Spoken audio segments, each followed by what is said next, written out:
থেকে ফজর পর্যন্ত 40 বছর তিনি তার জীবনটাকে ইবাদতে কাটিয়েছেন।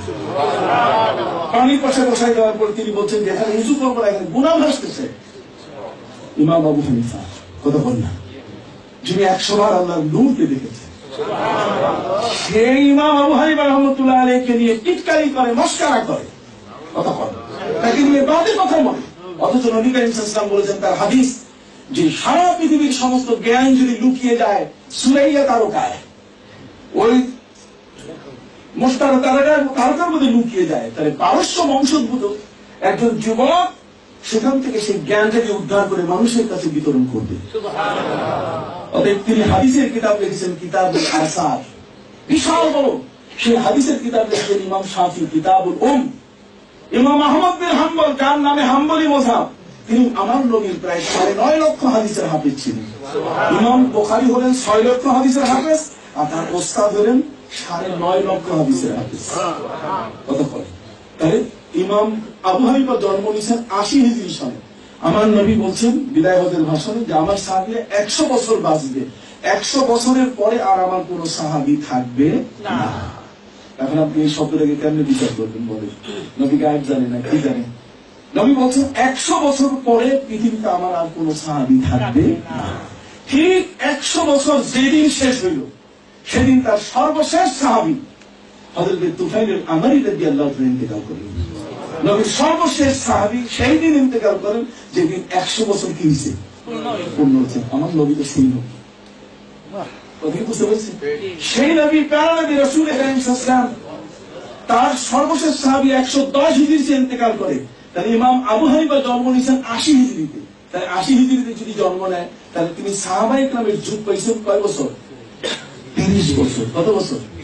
তাহলে 30 বছর কি আমরা যদি এখন জানতাম রাসূলের কোন সাহাবী মক্কায় আছে, এমনি সৈয়দ সাহেবরা আসেন, তারা আসলে তাদের জন্য, আহলে বাইতের জন্য আমরা পাগল হয়ে যাই, কি বলেন ঠিক না?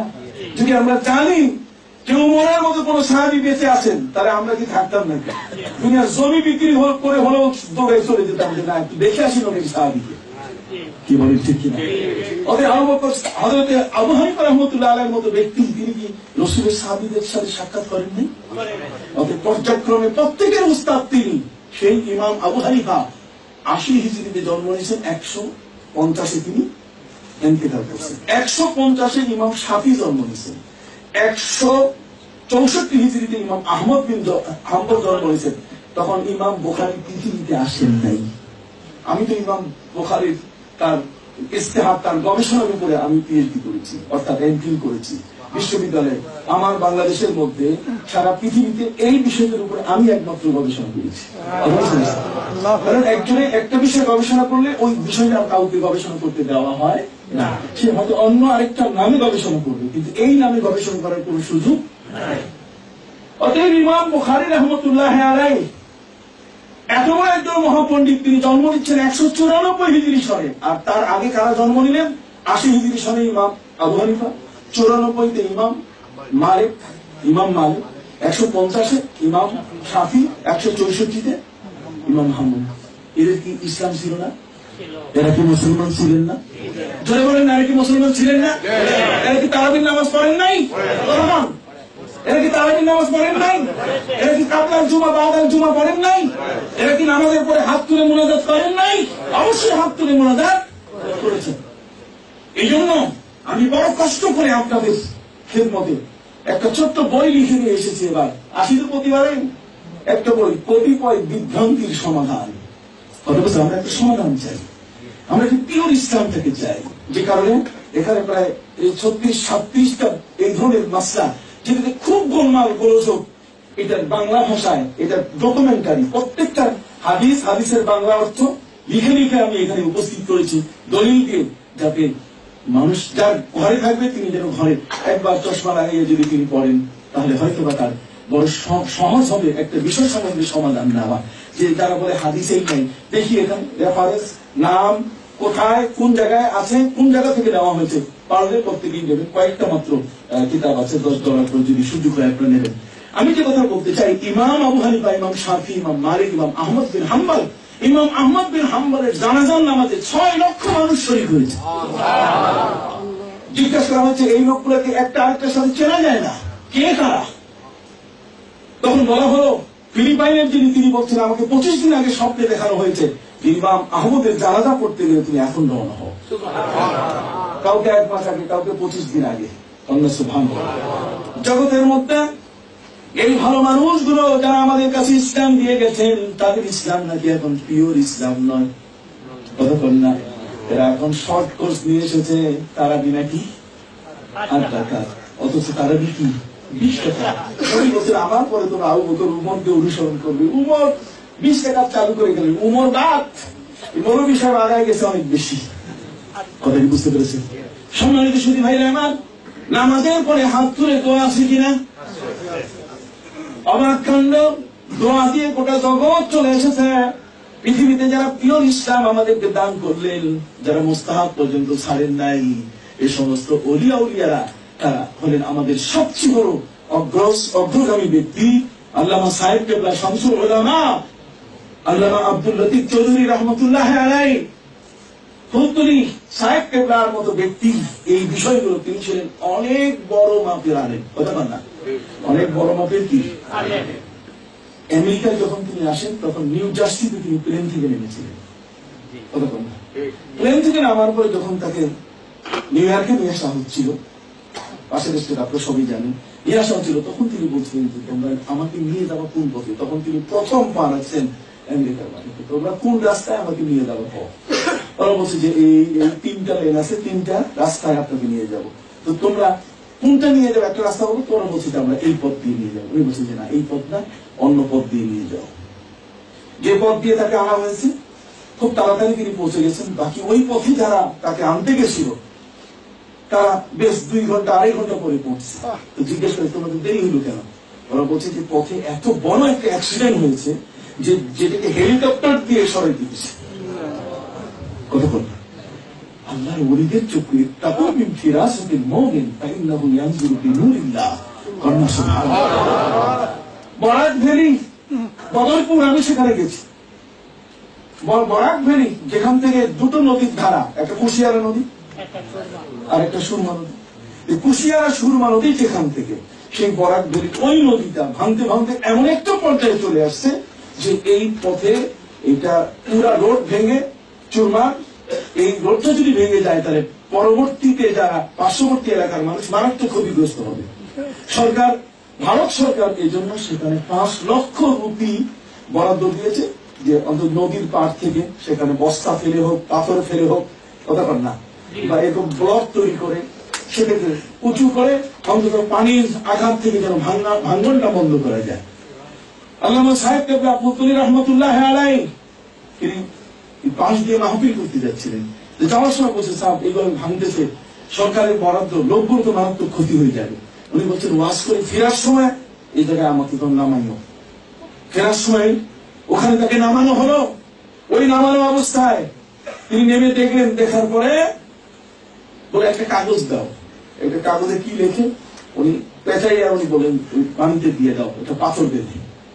ওই পাথর বেঁধে যে পানিতে ফেলে দেওয়া হয়েছে, তারপর থেকে যে ভরা শুরু হয়ে গেল, আর ভাঙে নাই। ওই 5 লক্ষ রুপি যেটা ভারত সরকার দিয়েছিল সেটাকে ফেরত দেওয়া হয়েছে।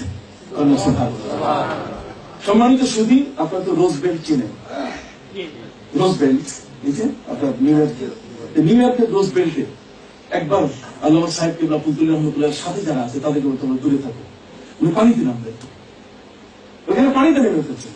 এখন আপনি জানেন একটা নতুন মানুষ, আমাকে আপনি বলেন না একটা পানিতে নামতে, আমি তো 14 বার ভাই, আমি তো জানি না, বাচ্চা কাচ্চা কানবে, তখন বুঝাবে কি?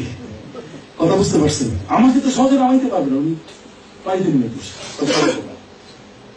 1.5 ঘন্টা পরে উনি সেখান থেকে উঠে মনে হয় গাড়ি থেকে ঘামে পানি ঝরতেছে। বলছে চলো। তার মানে হযরত খিজিরের সাথে তার কি কথা সাক্ষাৎ। মাঝে মধ্যে ওই আটলান্টিকের পারে তিনি হারাই যেতেন। কতক্ষণ না আটলান্টিকে মাঝে মধ্যে কি আর লোকের লোক চোখের আড়াল হয়ে যেত। এত বড় মহান ওলি ভাইরা আমার, কোনদিন বেদাত করে ওলি হওয়া যায় না। যে কারণে বাংলাদেশের সবচেয়ে বড় এই কওমি মাদ্রাসার আলেম যারা মিলাদ জীবনে পড়তে রাজি ছিল না, যারা কিয়াম করতে রাজি ছিল না, যারা জীবনে কোনোদিন মিলাদও করবে না, কেয়ামও করবে না, এর একটা বই লিখেছে ঐক্যের ডাক। এই বইটাতে স্বাক্ষরকারী হচ্ছেন জামিয়া শরিয়া মালিবাগের বড় একজন আলেম, তার নাম হলো আল্লামা, ওই এলাকার সর্বজন শ্রদ্ধ মুতাসিম বিল্লাহ, আল্লামা কাজী মুতাসিম বিল্লাহ। কাজী মুতাসিম বিল্লাহ সাহেব মৌলানা মহিউদ্দিন খান মুফতি ওয়াক্কাস, ঠিক এমনি করে আপনার আহমদুল্লাহ আশরাফ হাফিজুল ছিলেন, এছাড়াও সবাই মিলে তারা স্বাক্ষর করেছেন ঐক্যের ডাক। তারা বলছেন মিলাদ এবং কিয়াম যারা করে তাদেরকে এতদিন বেদাতি বলে আমরা ঠিক করি নাই, তাদেরকে বেদাতি বলাটা আমরা ঠিক করি না। তার কারণ জাতীয় মসজিদ বাইতুল মুকাররমের খতিব সৈয়দ আমিমুল ইহসান আল মুজাদ্দিদি আল বরকতি তিনি নিজে মিলাদও করেছেন, কিয়ামও করেছেন। অতএব মিলাদ এবং কিয়াম করার কারণে আমাদের কারো বুকে সাহস নাই তাকে বেদাতি বলার। জৌনপুরের কারামত আলী জৌনপুরি, ফুরফুরার আবু বকর সিদ্দিকী ফুরফুরবি, কতক্ষণ না যে হাফেজ আহমদ জৌনপুরি রহমতুল্লাহ আলাইহি, আল্লামা ইয়াকুব বদরপুরি রহমতুল্লাহ আলাইহির মতো ব্যক্তি, তাদেরকে বেদাতি বলার সাহস আমাদের করি যায়। কাজে আসুন আমরা একসাথে হই। আমরা তাসাউফ, এটা তাসাউফের ব্যাপার। আর দাম্মামের মতিউর রহমান ক্যাসেট ছেড়ে দিচ্ছে, সুফি শব্দ নাই। কিসের সুফি, কিসের অলি, কিসের মুর্শিদ বলা যাবে না। অথচ ইমাম আহমদ বিন হাম্বল বলছেন আমি হাদিসের কতগুলো জটিল বিষয় বুঝতে পারছি না, আমি যার কাছে যাই সেই আমাকে বলে যে আমি পারবো না। আলেমের কাছে গেছি, সবাই ভয় পায়। 9.5 লক্ষ হাদিসের হাফেজ আমাকে প্রশ্ন করে, আমি কি উত্তর দিব বলেন? 9.5 লক্ষ হাদিসের হাফেজ যদি তার কাছে বলে যে ভাই এটা আমি বুঝতেছি না, আপনি বলেন, তাহলে লোকে বলবে যে মাথাটা খারাপ, আমি আপনার সাথে কথা বলবো, আমি পালাই। তার কারণ আপনি তো 9.5 লক্ষ হাদিসের হাফেজ, আপনি না বুঝলে বুঝবে কি? কথা বল। ইমাম আহমদ বিন হাম্বল বলছেন আমার জীবনে আমার কতগুলো জটিল অবস্থা, আমি হাদিসের অর্থ বুঝতে পারতেছিলাম না। বাগদাদের জমিনে হাঁটা শুরু করলাম। বাগদাদের জমিনে হাঁটতে গিয়ে সকালবেলা একজন লোক পেলাম যার নাম হলো আবু হামজা। আবু হামজা এক বুজুর্গ, এত সুন্দর চেহারা, গা ভরা দাড়ি, মাথায় তার এই যে সুন্নতি বাবরি চুল। আমি দেখে আমার এলেম তার কাছে হারিয়ে গেছে। আমি সাথে সাথে তাকে জিজ্ঞেস করলাম মাযা তাকুলু ফি হাযিহিল মাসআলাতি ইয়া সুফি। এখানে সুফি শব্দ ব্যবহার করছেন উনি। ইমাম আহমদ বিন হাম্বল 9.5 লক্ষ হাদিসের হাফেজ, উনি সুফি শব্দ ব্যবহার করে। আর মতিউর রহমান তো সুফি শব্দ নাই। ইমাম আহমদ বিন হাম্বল বলছেন মাযা তাকুলু ফি হাযিহিল মাসআলাতি ইয়া সুফি। সুফি সাহেব এই মাসলার মধ্যে কি আপনি বলেন? সুফি আবু হামজা সাথে সাথে উত্তর দেওয়া শুরু করলেন। উনি বলার আগে উত্তর দেওয়া শুরু করলেন। তোরা এই উত্তর, এই উত্তর, এই উত্তর। উনি দেখে অবাক হয়ে গেলেন।